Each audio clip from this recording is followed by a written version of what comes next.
નમસ્કાર, શો ટાઈમમાં આપનું સ્વાગત છે। ભાવનગરના કરચલિયાપરામાં રહેતા શખ્સને પોલીસે 5 બાઇક અને સ્કૂટર સાથે ઝડપી લઈ વાહન ચોરીનો ભેદ ઉકેલ્યો છે।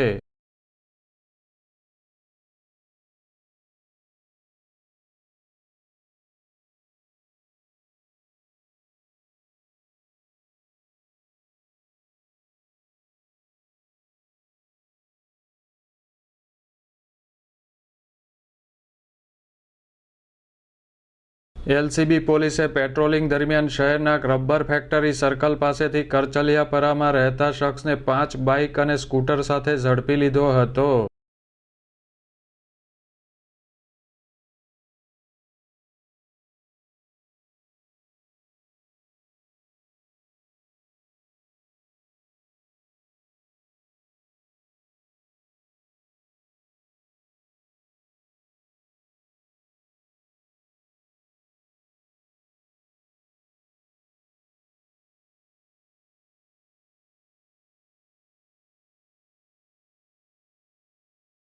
પોલીસે રૂપિયા 2.5 લાખની કિંમતના વાહનો કબ્જે કરી કાયદેસર કાર્યવાહી હાથ ધરી છે।